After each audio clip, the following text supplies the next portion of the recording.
Bonsoir tout le monde, bienvenue à cette assemblée municipale de la ville de Saint-Colomban. Nous sommes le 14 novembre 2023. Il est 19 h. Je déclare ainsi cette séance ouverte à l'heure. Avant de commencer à débouler l'ordre du jour, j'avais quelques petites annonces, petits commentaires à faire. Donc, je voulais souligner le grand succès qu'a connu le Sentier hanté encore une fois cette année. En fait, nous sommes victimes de notre succès. Je pense qu'il y a eu autant de monde que beaucoup d'événements auxquels on consacre énormément de temps. Ça va nous amener à revoir la façon dont on planifie cet événement-là. Il y a eu beaucoup d'attentes, donc il va falloir dynamiser un petit peu plus cet événement-là pour répondre à la demande des citoyens. Mais je tiens quand même à féliciter évidemment l'équipe là, qui, de manière, je dirais, collégiale, a travaillé avec une équipe de bénévoles qui ont décidé de jouer le jeu théâtral là, de simuler une invasion viking. Évidemment, c'est mis en place par le service des loisirs avec une douzaine de bénévoles.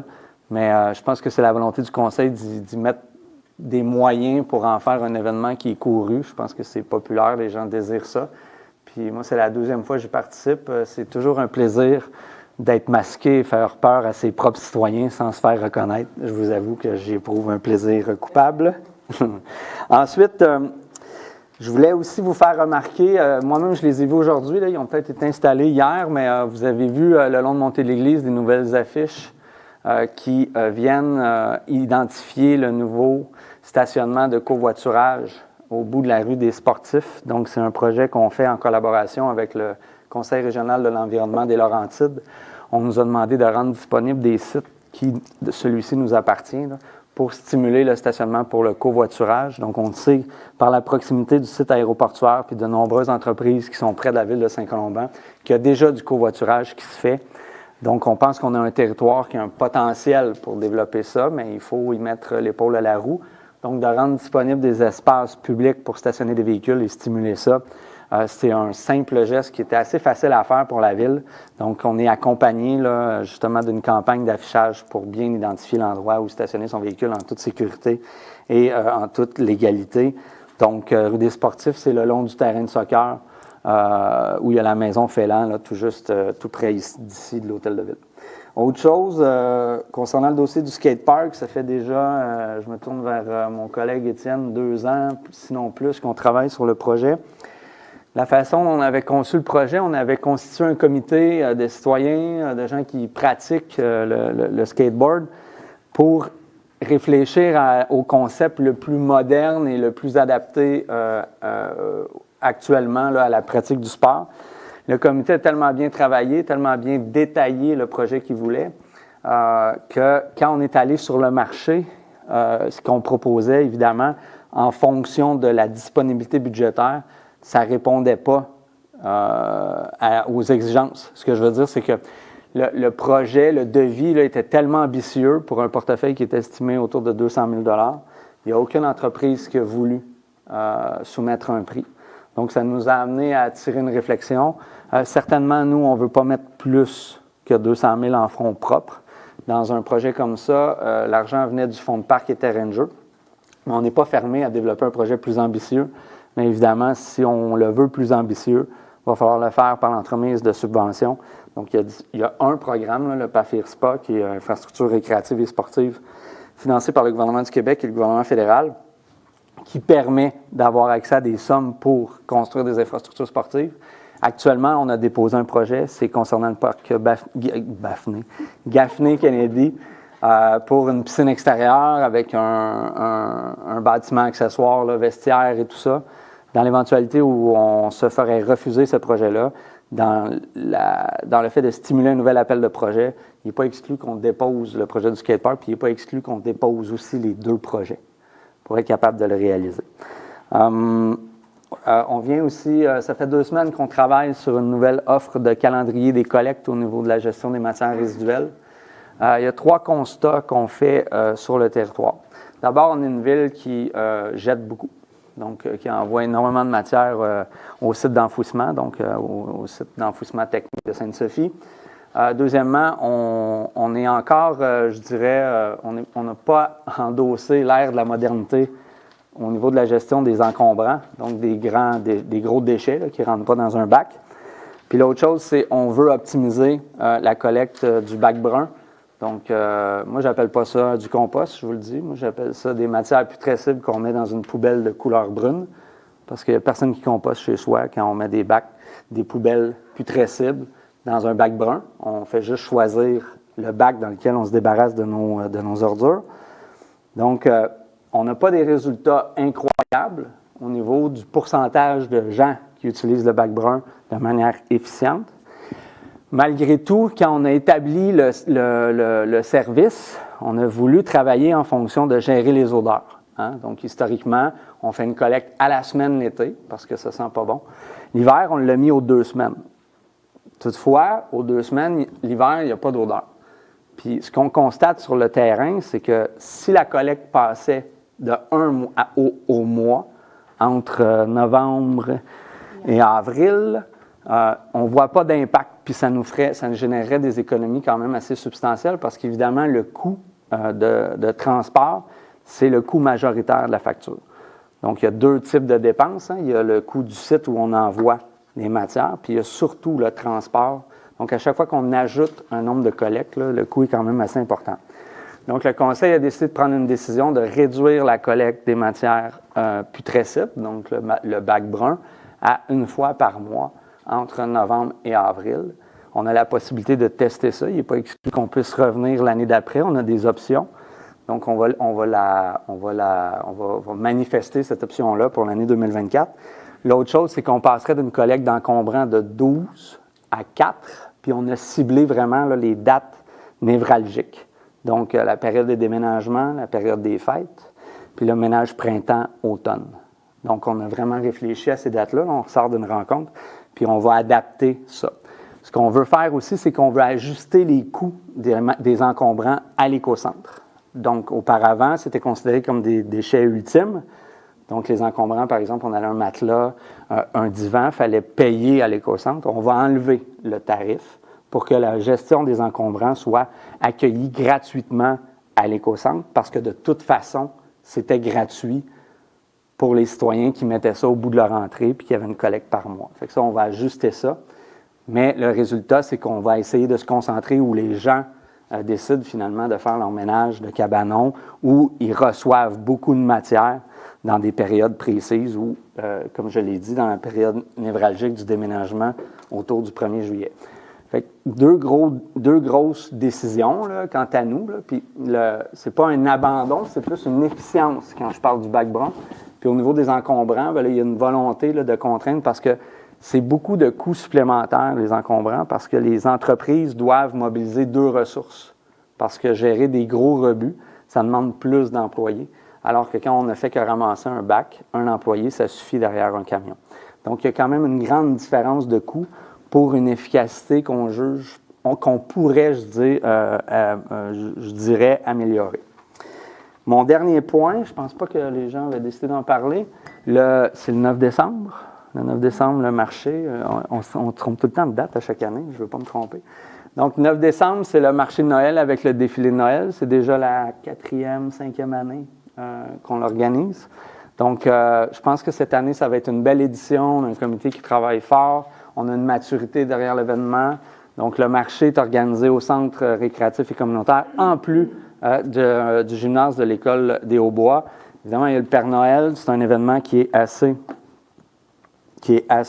merci, vous pourrez ajouter dans votre droit de parole, s'il vous plaît.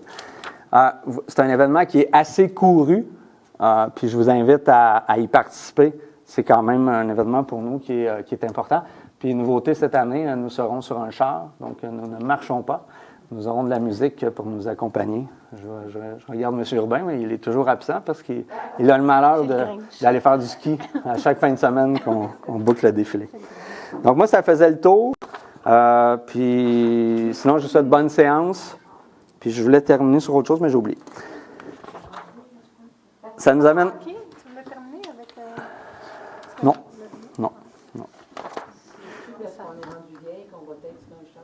Peut-être.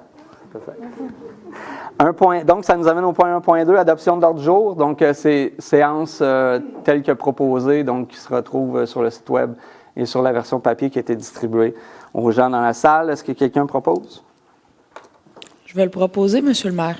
Merci beaucoup, Mme Wilson. 2.1.1 en suivi. Donc, ça fait état des questions qui ont été posées à la dernière séance. Il y avait une question que je n'avais pas été capable de répondre, une séance tenante. Ça concernait le pavage de la rue de l'Accueil. On me demandait quand était prévu le pavage. En fait, ce pavage-là dépend de beaucoup de préparation. Là, on vient lier 3 sections séparées de la rue de l'Accueil. Donc, actuellement, on est toujours en travaux de préparation. Je pense que le dernier élément, on a signé les ententes pour faire prise de possession des propriétés avec les différents citoyens propriétaires. Donc, il reste les actes notariés à signer. Donc, les promesses ont été faites. Puis, on a un petit enjeu avec le ministère de l'Environnement. Là, on nous demande d'expliquer comment on ne serait pas capable de gérer 100% de l'eau, puis qu'on est capable de faire des rejets au fossé. On essaie de minimiser l'impact des milieux humides. Donc, on est à travailler sur le tracé qui viendrait minimiser l'empreinte qu'on viendrait faire sur le milieu humide. Mais on doit expliquer pourquoi on ne devra gérer que 60% de l'eau. Fait que ça, on a des petits trucs à répondre là-dessus. Donc, tant qu'on n'a pas de réponse, on ne peut pas s'engager sur un échéancier en fonction du pavage. Ça nous amène au point 2.1.2, période d'intervention réservée aux élus. J'avais Mme Derèche qui voulait prendre parole. Oui. À vous. Ah, oui, il y a une vidéo.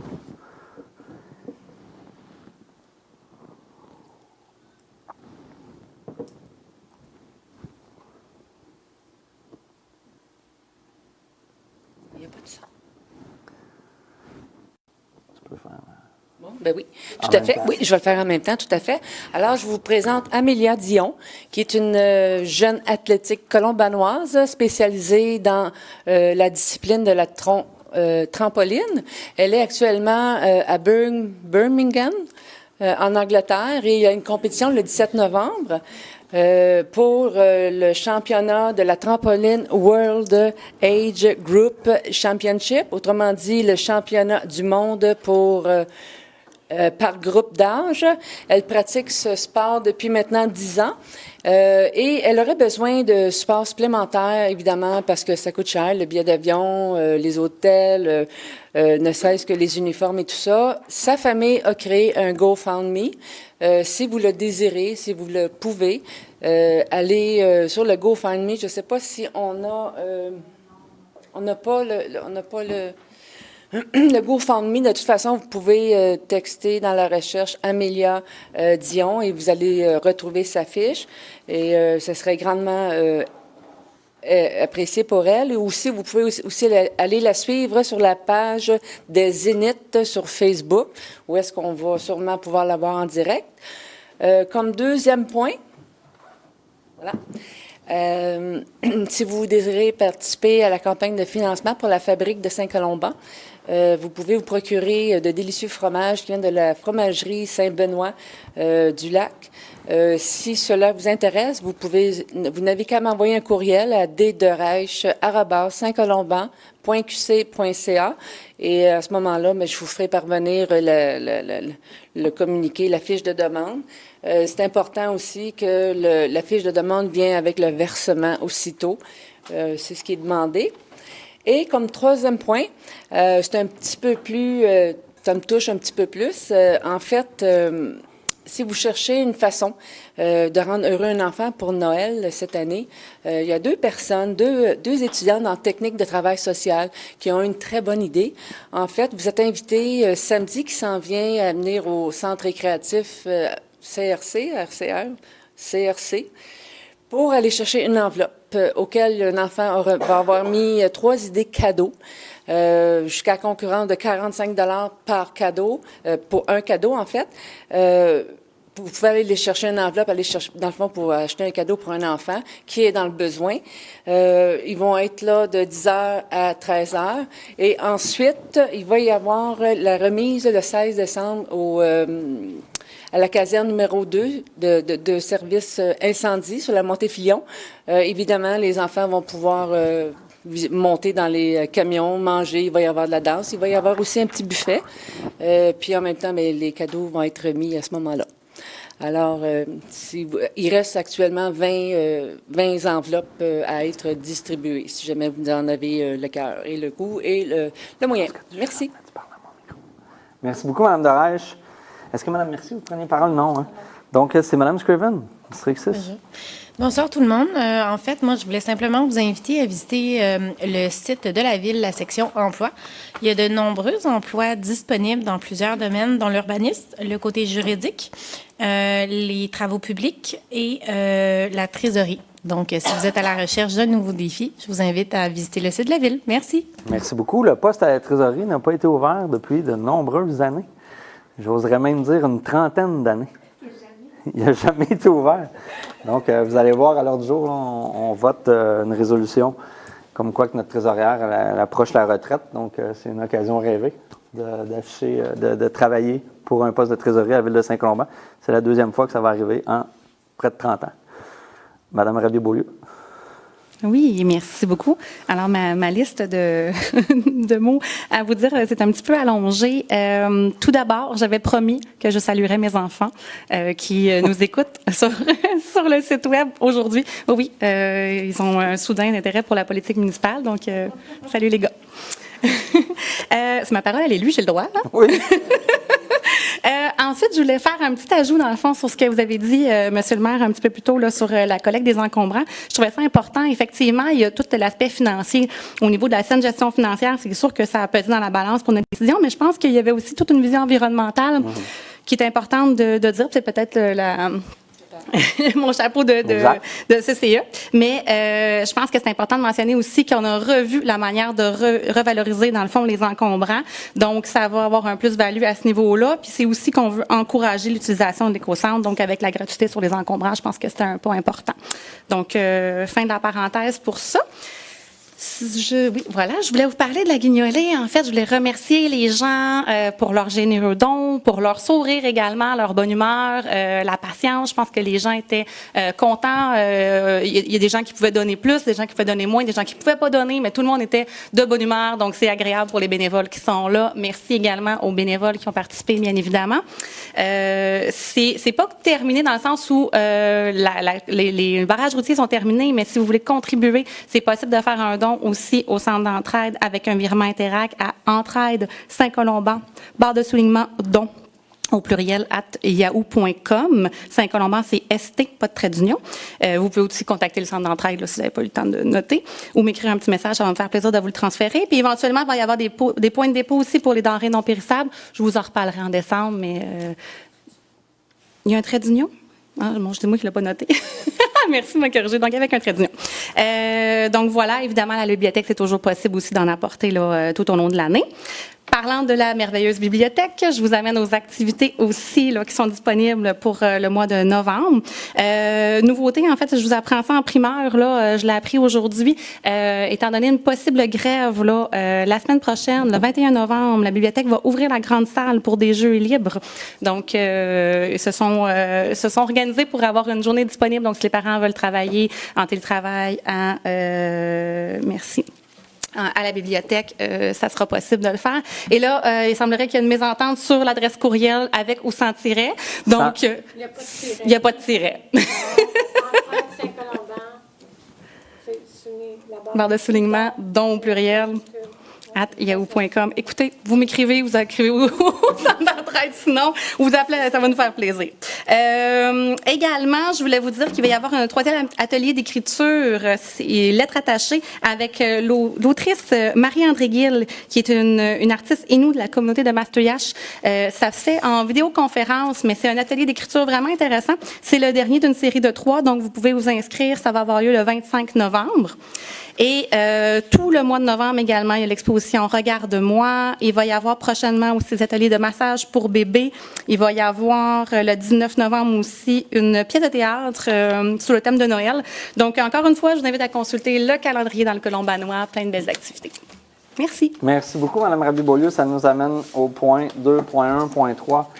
Période d'intervention du public relativement au sujet à l'ordre du jour. Donc, c'est une période de questions avant la prise de vote des membres du Conseil. L'objectif, c'est de pouvoir intervenir avant qu'il y ait la tenue de vote. Donc, si vous avez à vous manifester dans le but d'influencer les membres du conseil, c'est maintenant. Sinon, comme je le disais, chaque mois, il y a toujours une période à la fin pour tout sujet relatif et d'intérêt public. Est-ce qu'il y a des questions dans la salle? Non. Est-ce qu'il y a des questions en ligne?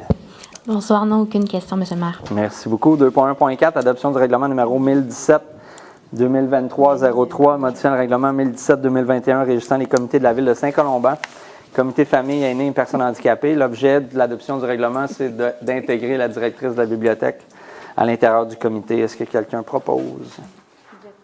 Jessica Rabiboulou, je propose. Merci beaucoup. 2.1.5, autorisation de participation à la journée de lancement de la communauté de pratique municipalité Amis des aînés.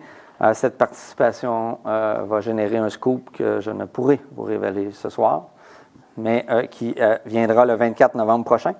Donc, l'idée, c'est de m'autoriser pour la forme, parce que je n'en ai pas besoin, mais surtout d'autoriser les conseillères Jessica Rabiboulou et Ayla Scriven à participer à la journée de lancement de la communauté pratique de municipalité Amis des aînés, Amis des enfants, le 24 novembre 2023, à l'hôtel Rive-Gauche à Belleuil. Évidemment, ça couvre les frais de déplacement.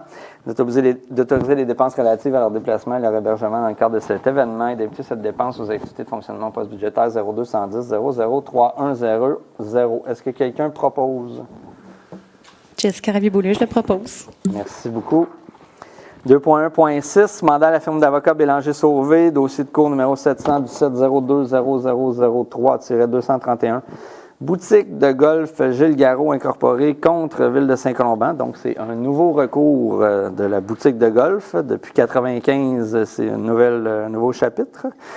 Donc, considérant que la Ville désire mandater ses procureurs afin de représenter ses intérêts dans le cadre du dossier précédemment nommé, ça concerne la gestion des cours d'eau, s'il y a cours d'eau. Donc, il est proposé de mandater la firme d'avocats Bélanger-Sauvé pour représenter les intérêts de la Ville et pour entreprendre toutes les procédures requises relativement au sujet ci-avant mentionné. Donc, on nous demande de faire valoir notre compétence dans la gestion des cours d'eau. Donc, on demande à ce qu'il y ait une intervention s'il y a entrave des cours d'eau. Donc, on reconnaît évidemment cette compétence-là, mais il faut qu'il y ait existence de cours d'eau. Et s'il y a existence de cours d'eau, ça va nous faire plaisir d'intervenir dans le cours d'eau. Est-ce que quelqu'un propose? Valérie Gravet, j'ai proposé.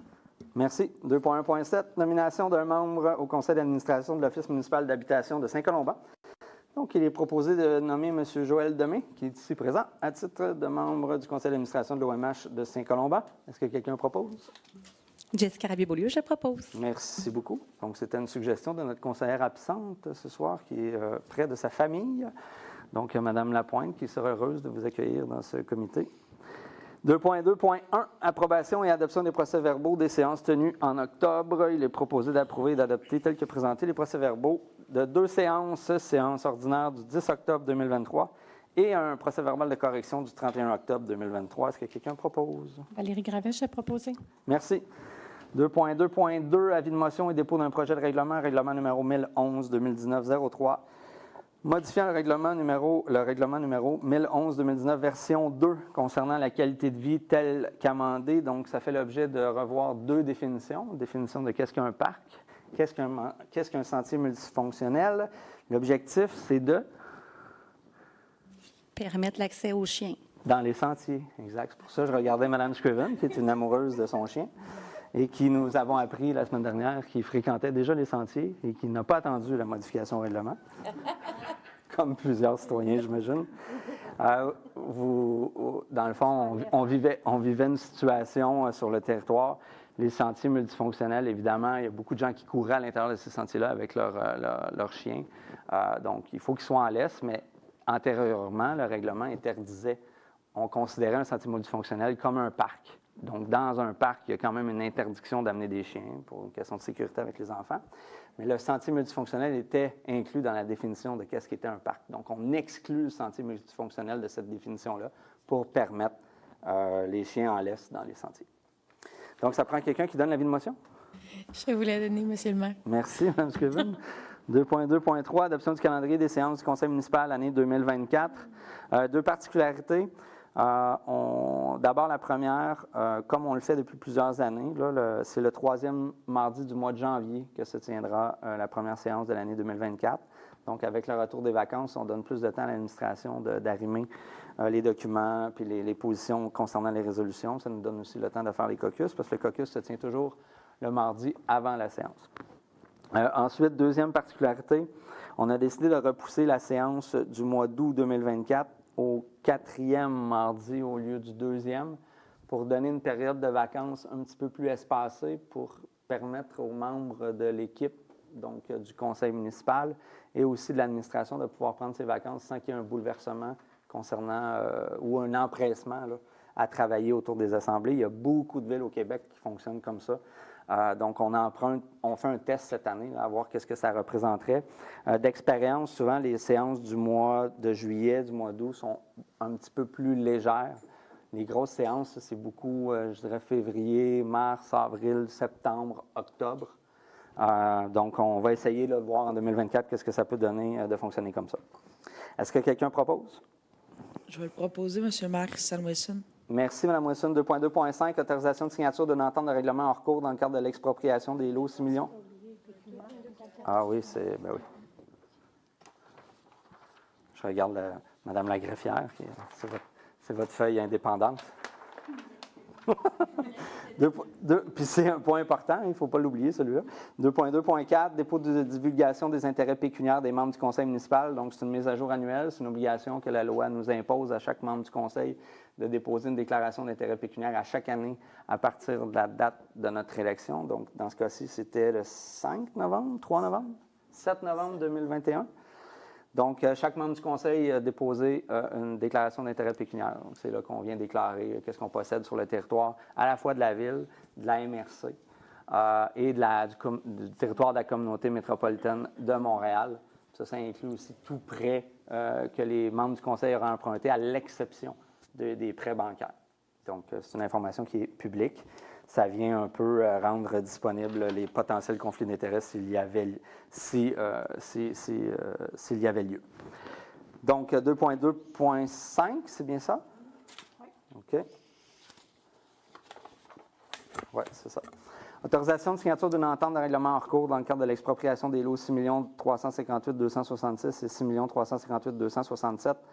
Anciennement, le lot 5 223 484. Donc, c'est le chemin de la Pinède. Ça fait longtemps qu'on est engagé dans ce dossier-là.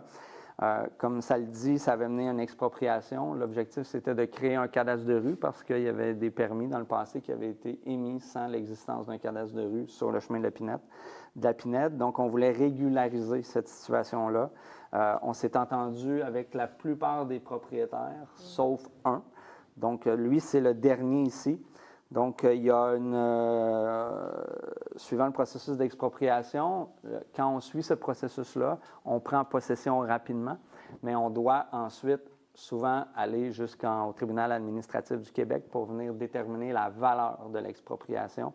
Donc, ici, c'est le cas. Donc, considérant la résolution 446-12-19 adoptée à la séance ordinaire du 10 décembre 2019, afin d'acquérir notamment le lot 5 223 484 du cadastre du Québec afin de procéder à la municipalisation du chemin de la Pinède. Considérant que la Ville a intenté des procédures d'expropriation pour ce lot dans le dossier de cour SAI M 300-434-2010. Considérant que la Ville a dû verser à titre d'indemnité provisionnelle la somme de 4 600 $ pour le lot exproprié, ce conformément à l'article 53.11 de la loi sur l'expropriation. Considérant que la Ville et l'exproprié souhaitent convenir des modalités d'un règlement hors cours. Il est proposé d'autoriser le maire ou en son absence la mairesse suppléante et la directrice générale ou la greffière à signer la transaction et quittance du règlement hors cours dans le cadre de l'expropriation des lots précédemment nommés du cadastre du Québec ainsi que tout document à cet effet. Est-ce que quelqu'un propose? Daniel Derret, je propose. Merci beaucoup. Donc là, 2.3.1. Dépôt du rapport des dépenses et des paiements autorisés pour la période du 1er au 31 octobre 2023. Ça concerne un montant de 882 776,57 $. Ça correspond au chèque 36 583 à 36 752. C'est un dépôt. Point 2.3.2. Approbation de la liste des comptes à payer et autorisation de paiement. Ceux-ci correspondent à un montant de 1 983 648,93 $ en référence au chèque numéro 36 753 à 36 919 et d'autoriser la trésorière ou en son absence la trésorière adjointe a en effectué les paiements. Est-ce que quelqu'un propose? Valérie Gravel, j'ai proposé. Merci. 2.3.3, dépôt du rapport des états comparatifs au 31 octobre 2023. Donc, malgré mes 10 ans en politique municipale, j'ai encore appris quelque chose aujourd'hui. On a une obligation de déposer des états comparatifs à l'intérieur d'une période de 6 semaines avant le budget. 4 semaines. Au micro. Est-ce que vous pouvez ouvrir votre micro, Mme Segui, s'il vous plaît? Dans le fond, la loi prévoit qu'on doit déposer à la dernière séance qui est tenue 4 semaines avant le dépôt du budget, ce qui donne aujourd'hui, même si ça avait été fait à la séance du mois passé, pour se conformer, on va le déposer aujourd'hui également. Excellent. Donc, il y a une modification basée sur un mois supplémentaire par rapport à ce qu'on a déposé le mois dernier, donc c'est un dépôt. Merci. 2.4.1, dépôt du rapport des ressources humaines pour la période du 27 septembre au 30 octobre 2023. Et est-ce que j'ai manqué? Je ne l'ai pas. J'ai mal préparé ce point-là, je vous l'avoue. Est-ce que vous l'avez? Oui. Bon, voilà, ça explique cela. À vous la parole, Mme Scott. Donc, conformément à l'article 33 du règlement 10-18-2020 concernant la délégation de pouvoir suivi budgétaire et gestion de la dette, abrogeant et remplaçant le règlement 10-18-2019, la directrice des RH dépose le rapport des ressources humaines couvrant la période du 27 septembre au 30 octobre. Donc, nous avons une embauche, une nomination, un départ, et voilà. Merci. Merci beaucoup. Ça m'amène au 2.4.2. Exactement. Abolition du poste temps plein de secrétaire administrative au service du greffe. Donc, considérant la nécessité de réorganiser le service du greffe afin d'affecter les ressources humaines dans des fonctions stratégiques et ainsi assurer l'efficience du service. Considérant la possibilité de procéder à l'abolition du poste de secrétaire administratif au service du greffe, le tout en conformité avec les dispositions de la convention collective, il est proposé d'abolir le poste temps plein de secrétaire administratif au service du greffe. Est-ce que quelqu'un le propose? Ayla Scriven, je vais le proposer. Merci. Et en lien avec la résolution que je viens de nommer, 2.4.3, autorisation de procéder à la création d'un poste temps plein de technicien juridique. Donc, considérant l'abolition du poste, la résolution précédente, considérant la diversification des tâches de nature juridique au service du greffe, considérant la nécessité du service du greffe de s'adjoindre une personne détenant une formation et des connaissances propres au domaine juridique, il est proposé d'autoriser la directrice du service des ressources humaines à créer un poste de technicien juridique à temps plein de 37h30 par semaine. Est-ce que quelqu'un le propose? Je vais le proposer avec plaisir. Merci, Mme Scriven. 2.4.4, autorisation de signature d'une lettre d'entente numéro 2023-6 avec le syndicat relativement à la création d'un poste de technicien juridique. Donc, il est proposé d'autoriser le maire ou en son absence, la maire suppléante et la directrice générale ou en son absence à signer la lettre d'entente avec le syndicat relative à la création du poste de technicien juridique. Est-ce que quelqu'un propose? Daniel Darèche, je vais proposer. Merci, Mme Darèche. 2.4.5, mesures disciplinaires, suspension de 3 jours sans solde pour l'employé portant le numéro 700-025. Donc, considérant le rapport de la directrice du service des ressources humaines relativement à l'employé portant le numéro 700-025, il est proposé d'imposer une mesure disciplinaire à l'employé portant le numéro 700-025, laquelle consiste à 3 journées de suspension sans solde qui auront lieu les 20, 21 et 22 novembre 2023. Est-ce que quelqu'un propose? Ayla Scriven, je vais le proposer. Merci beaucoup. 2.5.1, autorisation de signature d'entente de partenariat dans le cadre du défilé de Noël. J'en parle un peu plus tôt, édition 2023. Considérant que dans le cadre du défilé de Noël, édition 2023, la Ville désire conclure des ententes de partenariat avec les entreprises suivantes. Toiture Caron et Fils, Animaux, Mirabel, Caisse des Jardins de la Rivière-du-Nord, Laurentide Expert Conseil, Pharmacie Karen Bourque et Uniprix Saint-Canute. Considérant la politique 8027 relative au partenariat, il est proposé d'autoriser le maire ou en son absence la maire suppléante et la directrice générale ou la greffière à signer les ententes de partenariat relatives au défilé Noël avec les entreprises que je viens de nommer. Est-ce que quelqu'un propose? Daniel Darèche, je vais proposer. Donc, ce sont des commandites là, de manière plus vulgaire.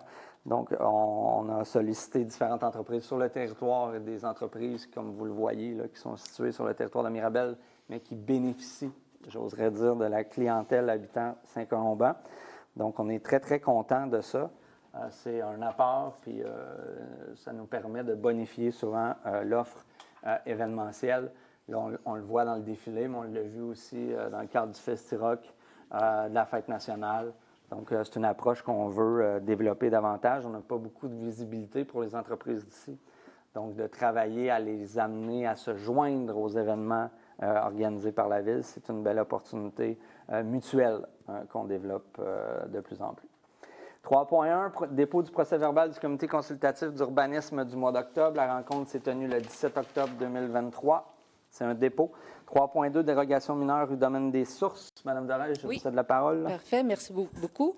Pour le point 3.2, dérogation mineure rue du domaine des sources, considérant la demande de dérogation mineure relativement à l'immeuble suivant, 2023-20226, identification du site concerné, matricule 58-68-56-67-53, le cadastre 1 672 907 pour l'adresse du rue du domaine des sources, considérant que la demande de dérogation mineure vise à réduire la marge avant pour un projet de construction résidentielle à un minimum de 7,47 mètres au lieu du 9,74 mètres et de permettre un empiètement du perron de 2 mètres en marge avant, le tout écrit à pair au plan minute 13 459 préparé par Jean-Pierre Caillat, arpenteur géomètre, en date du 26 septembre 2023, considérant la recommandation favorable du comité de consultation d'urbanisme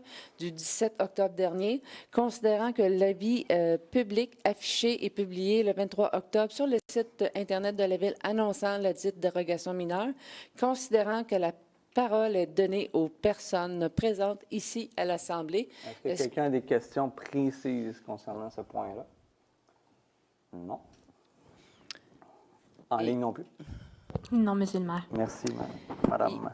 Il est demandé d'approuver la dite dérogation mineure 2023-202-226 telle que recommandée. Est-ce que quelqu'un propose? Je vais le proposer, Monsieur le maire. Merci, Mme Dorèche. 3.3, plan projet de construction conformément au règlement numéro 608 concernant les plans d'implantation et d'intégration architecturale. Mme Dorèche? Oui. J'arrive. Plan PIIA numéro 608 concernant le plan d'implantation et d'intégration architecturale, considérant la demande de permis de rénovation pour un bâtiment commercial situé sur le territoire de la ville, soit sur le lot 1 672 595 du cadastre, situé au 64 montée de l'église. Ouais. C'est le restaurant Cordelia sur montée d'église. Le mythique restaurant Cordelia. Oui, la bonne pizza. Considérant que cette demande est assujettie au règlement numéro 608 tel qu'il apparaît au PIIA, considérant la recommandation favorable du comité consultatif d'urbanisme du 17 octobre dernier, il est demandé d'accepter le plan relatif à la demande de permis, le permis pour un projet de rénovation pour un bâtiment commercial situé sur le lot 1 672 595 du cadastre du Québec. Et d'autoriser le service d'aménagement, environnement et urbanisme à délivrer les permis à cet effet. Dans le fond, ils ont fait une demande de PIA pour changer le revêtement de toiture, puis pour faire accepter aussi la couleur noire qu'ils proposaient au lieu de l'ancien vert. Fait que ça a été accepté, évidemment, là, pour amélioration locative. C'est tout. Est-ce que quelqu'un propose? Je vais le proposer. Merci, Mme Dorèche. 3.4, adoption du règlement numéro 3013 relatif au comité consultatif d'urbanisme approchant et remplaçant le règlement 243 tel qu'amendé. Donc, considérant l'avis de motion et le projet de règlement déposé à la séance ordinaire du 10 octobre 2023 par Mme la conseillère Danielle Dorèche, considérant que le règlement a été mis à la disposition du public pour consultation dès le début de la séance, il est proposé d'adopter le règlement numéro 3013 relatif au comité consultatif d'urbanisme, abrogeant et remplaçant le règlement 243 tel qu'amendé. Donc, on est venu moderniser un peu le règlement, l'ajuster à la structure actuelle des règlements que l'on construit depuis déjà plusieurs années. On est venu revoir certaines définitions, mais le changement principal, c'est d'inclure le chargé de projet à la réglementation et au plan d'urbanisme dans la constitution du comité. Donc, c'est M. Marasco maintenant qui est la ressource technique autour de la table lorsqu'il y a un comité consultatif d'urbanisme. Auparavant, c'était le directeur d'aménagement, c'est M. Marasco, qui assure le transfert entre le travail administratif et les rencontres du comité. Est-ce que quelqu'un propose? Je vais le proposer. Merci beaucoup. 4.1. Octroi de contrat, acquisition d'une tondeuse commerciale TPDP 2023-65. Donc, on voulait faire l'achat de cette machine. On a sollicité on a fait 3 recherches de prix auprès des entreprises Canatrac, Agricom Montréal et Machinerie Tracto. Donc, vous avez les prix derrière moi. Considérant la recommandation de la directrice du service des travaux publics, il est proposé d'octroyer le contrat à l'entreprise Canatrac Mirabel au coût de 11 510 $, excluant les taxes applicables, et ce, conformément à leur offre de prix datée du 25 octobre 2023, et d'imputer cette dépense aux activités d'investissement financées par le fonds de roulement et remboursable sur 2 ans au code budgétaire 22 700 00 726, projet 2023-17. Est-ce que quelqu'un propose? Valérie Gravel, j'ai proposé. Merci. 4.2, octroi de contrat, acquisition d'un tracteur neuf 4 roues motrices pour le service des travaux publics, division parc et espace vert de la ville de Saint-Colomban. Donc, considérant que nous voulions en faire l'acquisition, considérant que la directrice du service des travaux publics a effectué une recherche de prix auprès des entreprises suivantes: Agricom Montréal, Canatrac, Centre agricole JLD, les équipements R Marsan et Jean-René Lafont. Considérant que le résultat de la recherche de prix est le suivant, même chose, c'est derrière moi, donc des prix qui variaient entre 63 400 $ et 78 000 $. Considérant la recommandation de la directrice du service des travaux publics, il est proposé d'octroyer le contrat à l'entreprise Canatrac Mirabel au coût de 63 400 $, excluant les taxes applicables, et ce, conformément à leur offre de prix datée du 9 novembre 2023, et d'imputer cette dépense aux activités d'investissement financées par le fonds de roulement et remboursable sur 5 ans au code budgétaire 22 700 00 726, projet 2023-19. Est-ce que quelqu'un propose? Valérie Gravel, j'ai proposé. Merci. Point 4.3, mandat à l'Union des municipalités du Québec, appel d'offres pour l'achat de chlorure utilisé comme abat poussière. Donc, le titre dit tout. L'Union des municipalités du Québec fait des appels d'offres groupés. L'idée, c'est d'avoir des économies d'échelle. Donc, plus on achète en grande quantité, moins le prix à la tonne, je crois que c'est à la tonne, est moins élevé. Donc, on délègue cet appel d'offres-là. Point 1, autorisation de signature d'une entente avec le ministère de la Culture et des Communications considérant l'adoption de la politique culturelle de la Ville en 2019, considérant que la Ville souhaite poursuivre son projet d'épanouissement culturel de la communauté par la mise en place d'activités structurées, considérant que la Ville désire conclure une entente de développement culturel pour l'année 2024 avec le ministère de la Culture et des Communications. Il est proposé d'autoriser la directrice du service de la Bibliothèque et de la Culture ou toute autre personne mandatée par cette dernière à adresser une demande au ministère de la Culture et des Communications pour conclure une entente de développement culturel pour les projets suivants. C'est la mise en valeur du territoire par l'entremise d'une expérience culturelle. Donc, j'ai demandé à Mme Brault de m'écrire un texte qui présentait sa vision. J'ai eu droit à... On m'a caché ce projet-là pendant de nombreuses semaines. Et je l'ai appris en lisant la résolution. Donc, je suis débarqué en catastrophe à la bibliothèque et j'ai exigé qu'il me présente ce projet-là dont il me cachait l'existence. Donc, dans une vision d'accessibilité et d'inclusion, la Ville de Saint-Colomban souhaite développer un projet permettant de découvrir la beauté du territoire à travers une expérience culturelle unique. Ce projet initiera la population à la découverte d'artistes émergents dans diverses disciplines tout en stimulant le sentiment d'appartenance à la région. Cette initiative permettra de promouvoir la culture régionale dans une action hors les murs, en plus de soutenir l'économie locale à travers divers partenariats. Il favorisera la collaboration entre différents intervenants économiques et culturels. Le projet valorise la transformation d'un lieu extérieur enchanteur peu connu et peu exploité en un lieu féerique, arrimant les arts de la scène, l'exploration de produits du terroir et la découverte d'acteurs culturels tout en faisant appel aux 5 sens. En plus de bonifier l'offre culturelle existante, cette initiative fait partie intégrante du plan d'action de la politique culturelle. Donc, ça permet, cette résolution-là, d'autoriser la directrice du service de la Bibliothèque et de la Culture, toute autre personne mandatée par cette dernière, à signer l'entente relative au développement culturel d'un montant de 5 000 $ pour l'année 2024. Le ministère de la Culture allonge 15 000 donc nous, on paie 5 000 il allonge 15 000 L'événement va se tenir dans la forêt qui appartient sur le terrain appartenant à la Ville de Saint-Colomban, adjacent à l'école Le Triolet. Je ne veux pas vous en dire plus. Je vais laisser Mme Brault vendre et mettre en valeur le projet qu'elle a réfléchi et développé avec son équipe. Puis ça va être vraiment un bel événement. Ça va être tenu en septembre, 7 septembre prochain, donc c'est bien inscrit. Oui, c'est ça. OK, il ne manque pas. Parfait. Donc, pour ceux qui ne connaissent pas, là, le parc Triolet, là, c'est une piste d'hébertisme qui a été réalisée avec un fournisseur là, qui était spécialisé donc, dans la construction de modules de jeu en bois à l'intérieur d'une forêt de feuillus. On a aménagé aussi un agora naturel avec de la roche naturelle. Puis notre service interne a réalisé une classe extérieure avec plusieurs infrastructures en bois. Donc, à plusieurs occasions pendant l'année, les élèves sortent de l'école puis vont faire une classe extérieure.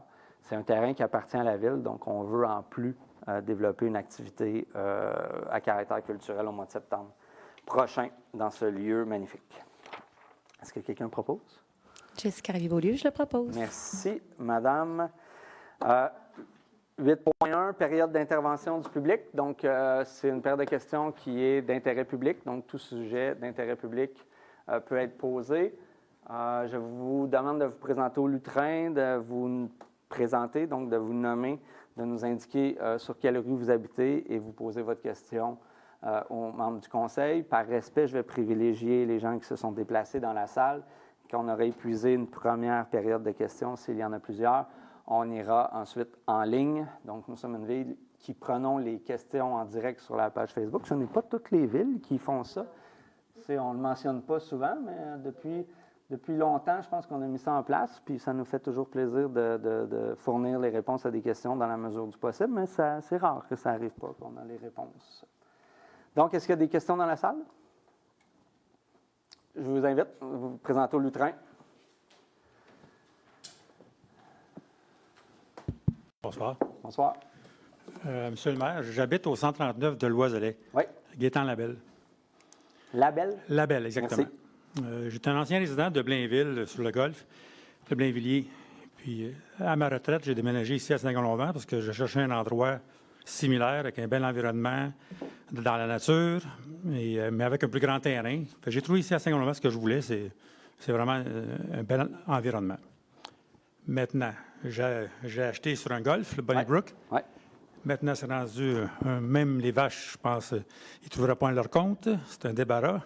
Les clôtures tombent en ruine. C'est plus l'environnement que j'avais trouvé quand j'ai acheté il y a 6 ans bucolique. Et les rues sont bien éclairées, des lampadaires partout. À ma surprise, il y a 3 ans, à un moment donné, il y avait beaucoup de lumière qui ne fonctionnait pas. Alors, j'ai appelé. On me dit, il faut qu'il y en ait 3 qui ne fonctionnent pas pour qu'on aille changer une lumière. OK. Fait que ça prend 3 accidents pour l'ambulanciel, je comprends pas. Enfin, on répond à ma question. On est venu changer la fameuse lumière face à chez moi.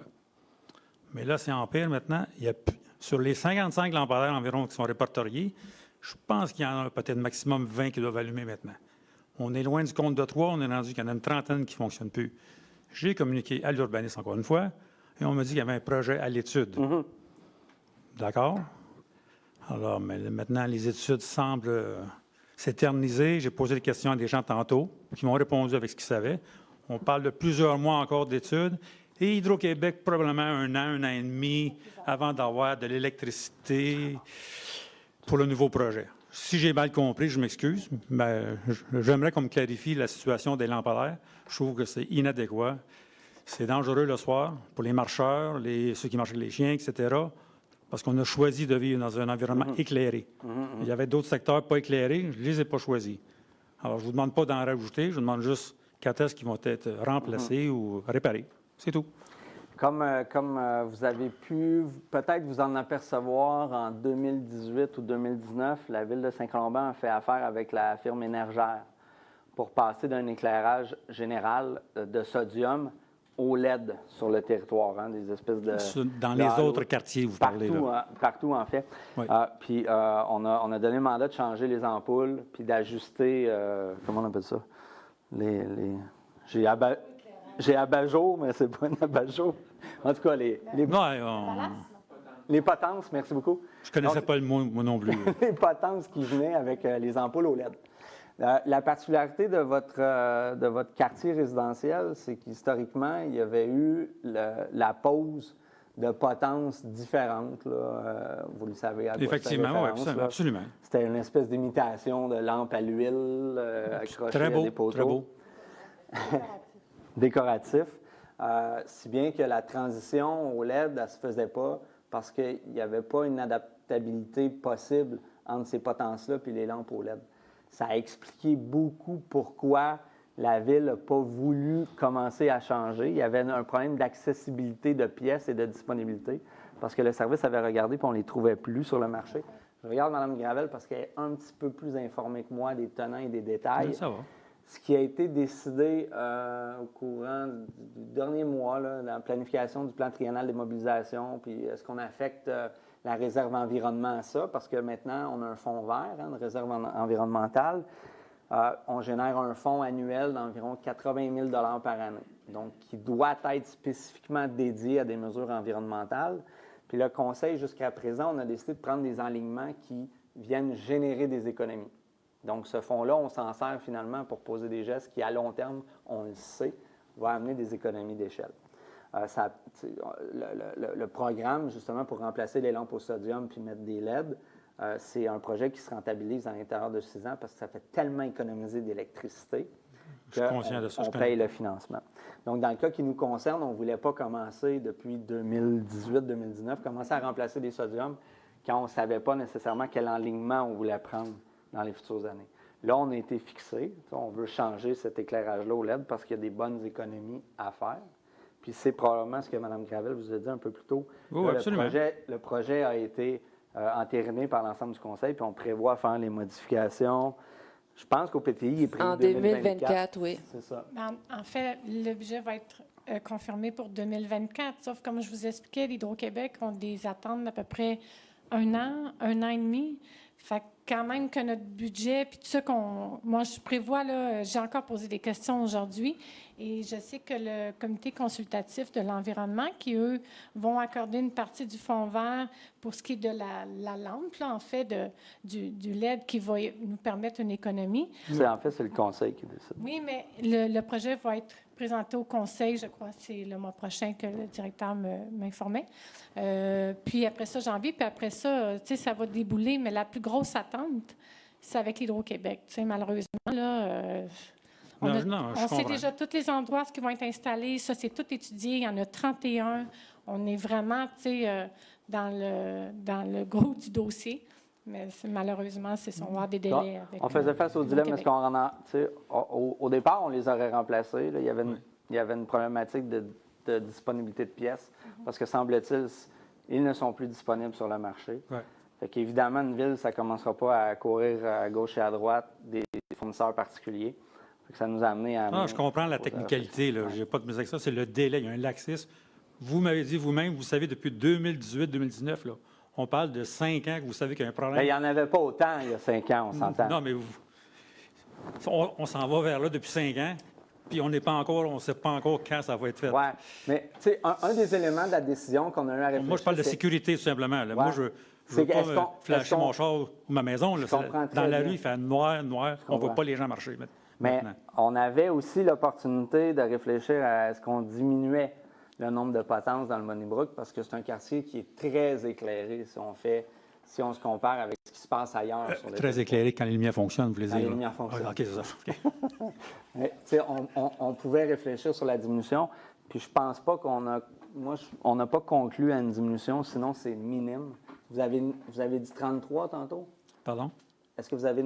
C'est 31. C'est 30, c'est ça? Non, il y a une cinquantaine actuellement. C'est ça, mais là, on revient avec 31. Il y en a 65. Si on viendrait appliquer les critères qu'on applique partout ailleurs sur le territoire, il y en aurait moins qu'une trentaine. Non, c'est 31. On s'est vraiment fié aux critères selon les intersections, les points. OK. Donc, on est venu appliquer les critères.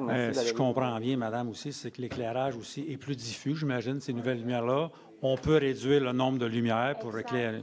C'est moins polluant. Je cherche pas le truc. Ça éclaire, ça a un effet parapluie au lieu d'avoir un effet circulaire. Comme sur Saint-Paul, quand vous prenez Côte-Saint-Paul. Oui.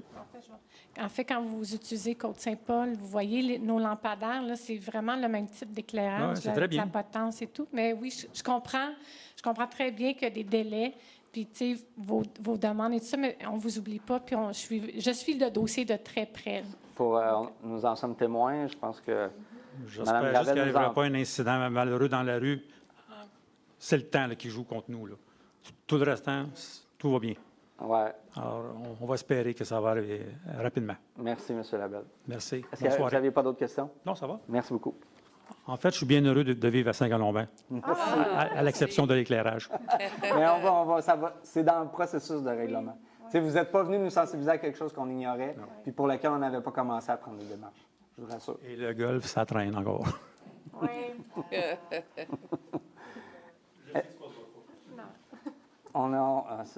C'est ça. Puis ça continue. C'est ça. Est-ce qu'il y a d'autres questions dans la salle? Ça va. Madame Saint-Pierre-Desjardins, on irait en ligne. Est-ce qu'il y a des questions? Oui, j'ai une question de M. David Mélençon, rue du Boisé. Suite au dynamitage pour le prolongement de la rue des Patriotes, moi, ainsi que plusieurs voisins, avons constaté que la qualité de notre eau a été grandement affectée. Des travaux majeurs sur nos appareils de filtration sont nécessaires afin d'avoir de l'eau consommable sans impact sur notre santé. On parle ici de manganèse. Il y a 2 questions. La première, quelles sont nos options pour l'année à venir, sachant que c'est un projet de 26 maisons? Toute réparation va être à recommencer car l'eau va encore resaturer nos systèmes de filtration. La deuxième question, allons-nous avoir un aqueduc, sachant que tout ce secteur est aux prises avec des problèmes d'eau connus? Merci. Je vais commencer par la deuxième. Il n'y a pas de projet d'aqueduc à court, moyen terme qui est planifié par le conseil municipal. Ça ne peut pas être plus compliqué que ça. Les exigences actuelles maintenant pour créer des projets d'aqueduc pour des projets résidentiels déjà existants, c'est assez complexe. Le ministère resserre énormément ses critères. De toute façon, ce n'est pas dans la volonté du conseil de donner un approvisionnement en eau dans ce secteur-là actuellement. Je dis secteur-là parce qu'on regarde, on est davantage dans un mode où on viendrait sécuriser l'apport en eau au niveau des aqueducs déjà présents. Donc, ça, c'est assez simple à répondre. Je suis conscient que ça peut-être répond pas aux espérances qui étaient derrière la question, M. Mélençon, mais en même temps, vous méritez une réponse claire à votre question, même si ce n'est pas celle qui ferait votre affaire. Concernant maintenant les impacts liés au dynamitage d'un projet, évidemment, ce n'est pas la première fois que ça arrive sur le territoire de Saint-Colomban. Ma réponse est toujours la même. Le fardeau de preuve, bien qu'il semble évident, est difficile à créer ou à collecter pour quelqu'un qui veut démontrer que l'impact du dynamitage aurait sur un approvisionnement en eau ou sur une fondation de maison, par exemple. Donc, puis ça, c'est un recours privé. Donc, il faut démontrer qu'il y a un dommage effectué à notre propriété. Puis, il faut envoyer une mise en demeure. Il faut vraiment exposer le propriétaire qui est responsable du dynamitage. Donc, ce n'est pas un enjeu qui concernerait la ville. Fait que moi, je n'irais pas plus loin par rapport à ça. C'est déjà arrivé sur le territoire que des gens ont eu à, je dirais, réactiver leur puits. Donc, en conséquence, X, Y, Z, est-ce que c'est une rue, est-ce que c'est une construction? Des fois, il y a des sources d'eau qui se tarissent. Donc, ça finit par se boucher par elle-même. Donc, de démontrer que c'est lié ou ça a une cause à effet par rapport à un événement qu'on constate, c'est quand même juridiquement, je pense, un fardeau à démontrer. Sinon, malheureusement, la Ville ne peut pas rien faire pour vous. C'est tout pour les questions en ligne. Voilà.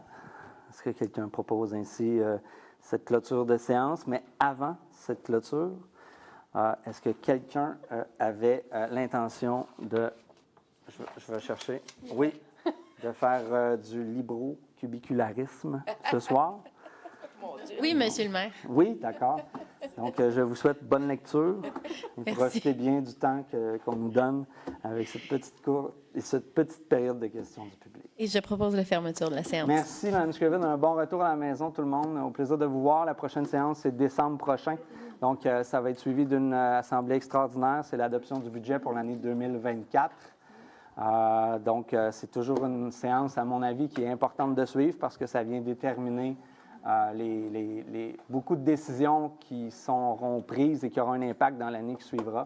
Donc, je vous invite à suivre cette séance. Deuxième mardi de décembre, 19h, c'est l'Assemblée ordinaire. Suivra l'Assemblée extraordinaire. Si c'est comme aujourd'hui, donc prévoir peut-être l'Assemblée à 8h, 20h, 20h15, l'Assemblée du budget. Merci beaucoup. Bonne soirée.